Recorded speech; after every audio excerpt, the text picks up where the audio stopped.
일반적으로 법령이 워낙 외울 부분이 많기 때문에 법령을 어떤 식으로 외워야 되는지 어려워하시는 분들이 많고, 또한 이제 계산 문제를 어떤 식으로 푸는지 어려워하시는 분들이 많습니다. 자, 이때는 포커스가 필답형에 대한 포커스고, 그 다음에 작업형에 대한 질문은 동영상을 보고 어떤 식으로 답을 작성해야 되냐라는 질문을 많이 해주시고 있습니다.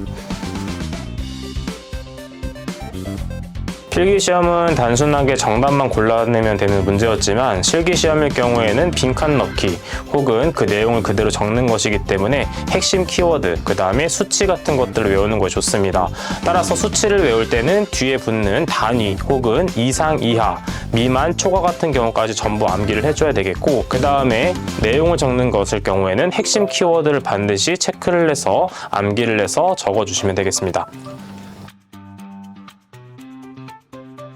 학생분들이 많이 질문했던 문제, 그 다음에 빈출도, 그 다음에 새로운 법령에 대한 대비법, 그 다음에 작업형에 대해서 어떤 식으로 대비하면 좋은지에 대한 영상들이 있습니다. 따라서 빈출도에 대한 문제는 해당 암기법을 통해서 어떤 식으로 암기하면 좋은지, 그 다음에 핵심 키워드를 활용해서 답을 적는 방법에 대해서 설명하는 영상들이 있고, 그 다음에 계산 문제를 풀 때 어떤 식으로 대입을 해서 문제를 풀어내면 되는지에 대해서 설명을 해드리는 강의 영상이 있습니다. 마지막으로 작업형에 대한 대비는 동영상을 보고 위험 요소, 그 다음에 안전 대책들을 파악하는 방법에 대해서 설명을 드리고 있습니다.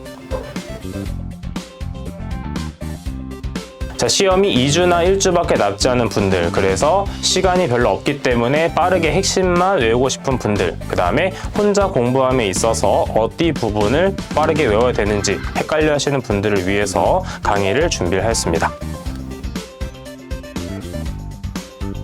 자, 일반적으로 교재를 통해서 공부를 해야 된다라고 생각하시는 분들이 있는데, 이번 강의는 교재가 필요 없이 강의 자료가 따로 준비되어 있기 때문에 그 강의 자료를 통해서 공부를 해주시면 되겠습니다.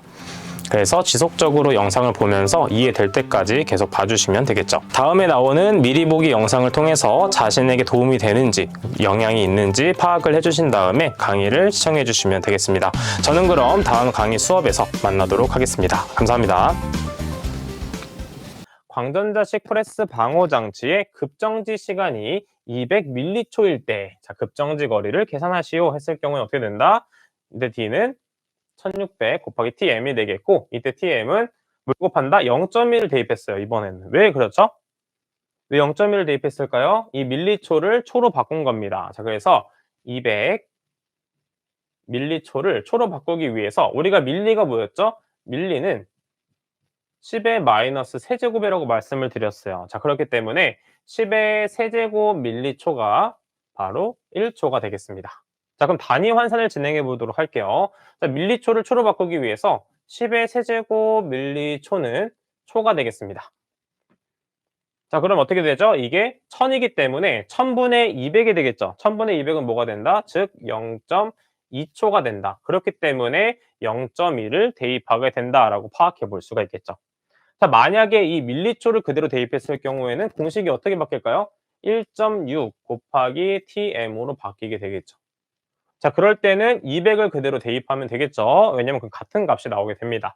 그래서 계산을 하게 되면 320mm가 나오게 돼요.